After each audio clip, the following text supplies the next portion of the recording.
आशीष रंजन साहब, आप आवाज सुन रहे हैं? जी सुन रहा हूँ।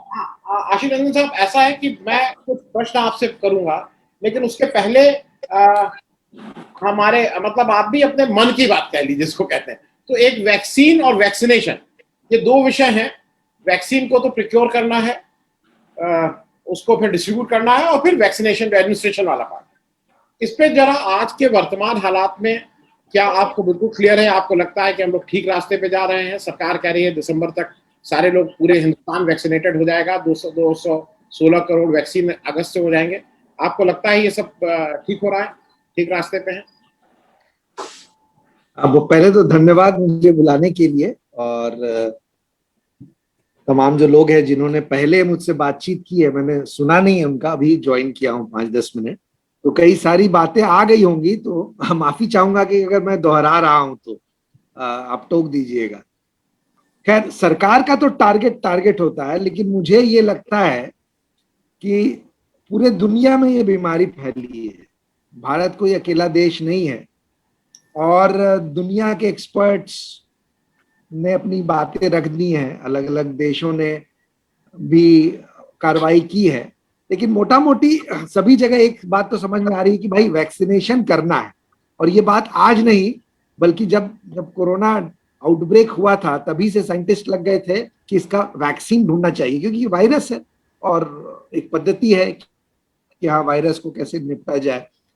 तो जब इतना वक्त हमारे पास था और पूरी दुनिया में एक ही सुर में लोग बोल रहे थे कि इसका जो उपाय है वो वैक्सीन है, इसकी दवाएं नहीं है, हाँ सिम्टम्स को मैनेज करते हैं और ज्यादातर लोग बच जाते हैं, वो है, लेकिन वैक्सीन की तो एक्सेप्टेबिलिटी उसी समय थी। ये प्रश्न चिन्ह जरूर था कि कितना इफेक्टिव होगा, क्या इसके ट्रायल्स जो है वो सेफ होंगे कि नहीं, ट्रायल्स में कितना ट्रांसपेरेंसी बरता जाएगा, ये सब तमाम सारी बातें थी।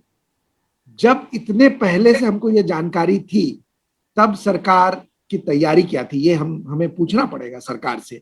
ये एकदम स्ट्रेट फॉरवर्ड मामला जिसको कहते हैं, जिसमें ज्यादा दिमाग नहीं लगाना, भाई वैक्सीन है, वैक्सीन के मैन्युफैक्चरर्स हैं दुनिया भर में, आपको ये लॉजिस्टिकल इश्यूज था, जैसे पोलियो वैक्सीन लगाना है एक लॉजिस्टिकल इश्यू है। ये बात नहीं है कि साइंस तरक्की उतना नहीं किया है कि पोलियो का वैक्सीन नहीं मिल सकता है। भारत के लिए चैलेंज उसका लॉजिस्टिक्स है कि हर एक गरीब हर एक बच्चे को लगा दिया जाए। उसी प्रकार से अगर कोरोना का वैक्सीन लगना है हर एक व्यक्ति को, तो सरकार की तैयारी अभी तक तो नहीं दिखी थी, और इसलिए मैं जब आपसे बात कर रहा हूं, हमारे तमाम जो साथी हैं वो उनके पास कोई उपाय नहीं है, वो हर शाम में वो जाते हैं कोविन ऐप पे और खोजते हैं कि कहाँ वैक्सीन मिल जाएगा, और 25-50 किलोमीटर भी जाने को लोग तैयार होते हैं। तो ये ऐसी स्थिति में हमको डाला गया है।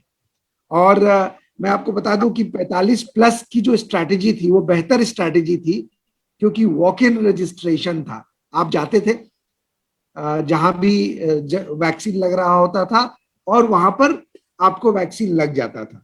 अब इन्होंने खोल दिया है 18 से 44 वर्षों के लोगों के लिए, लेकिन उसकी तैयारी तो है ही नहीं इनके पास। तो हो क्या रहा है, जब पहला दिन अररिया में, मैं अररिया जिला में रहता हूँ, बिहार के उत्तरी बिहार के का एक जिला है, पिछड़ा जिला है, तो वहां जब पहला दिन ये खुला तो वहां बहुत भीड़ आ गई, कई सारे नौजवान आ गए, और जब नौजवान एक जगह इकट्ठा हो जाते हैं तो कुछ शोर शराबा भी हो जाता है, जबकि ऐसा नहीं था कि मैनेजेबल सिचुएशन नहीं था, 50-100 लोग ही होंगे, लेकिन फिर भी क्योंकि वैक्सीन की कमी हो गई है, अब लोग जो है उस पर खासकर शहरी क्षेत्रों में जहां अवेयरनेस है, वहां पर वैक्सीन की मारा मारी हो रही है। मैं ये कहना चाह रहा हूं कि सरकार जो गलतियों को और माने कि एक आसान सा उपाय व्यक्ति तक देश के पहुंचा सकते थे, और हमारे पास अनुभव है, ऐसा नहीं है कि ये पहली बार कोई वैक्सीनेशन प्रोग्राम ये देश चला रहा है, हम कई सारे रूटीन इम्यूनाइजेशन के तहत कई सारे वैक्सीन लोग लगाते हैं, और पोलियो जैसा वैक्सीन जो एकदम कैंप मोड में चलता है उसका भी हमारा अनुभव है। तो तमाम सुविधाएं होते हुए भी हम लोग अभी तक नाकामयाब रहे, मेरा तो ये अनुभव रहा है। अब आगे सरकार अगर बोल रही है कि दिसंबर तक हो जाएगा, तो वो दिखाए कि उन्होंने कितना वैक्सीन परचेज कर लिया है, किन किन कंपनियों से परचेज किया है, ये तो सीधा साधा आंकड़ा है। सरकार, केंद्र सरकार तो बोल रही है कि भाई राज्य सरकार खरीदेगी, राज्य सरकार को अलग दाम में वैक्सीन बेचा जा रहा है, केंद्र सरकार को अलग दाम में वैक्सीन बेचा जा रहा है। अब प्राइवेटाइज करेगी कि नहीं, तो तमाम सारे मुद्दे अभी तक जो हैं वो आदर्श नहीं। आखिर ये उन्होंने कल डॉक्टर पाल का एक स्टेटमेंट आया है और उन्होंने वो आंकड़े भी दे दिए हैं कि अच्छा वो सब आंकड़े वो हैं कि जैसे आपको आप 8 घंटा पढ़िएगा तो आपके अंग्रेजी में 100 में 90 मार्क्स आएंगे, तो आप उसको 9 घंटा कर दीजिएगा तो फिर आपके बायोलॉजी में 80 मार्क्स आएंगे, तो ये कुल मिल के आपके 99 मार्क्स हो गए। तो अभी ये सब प्लानिंग है, ये कोई वो नहीं है, लेकिन उनके हिसाब से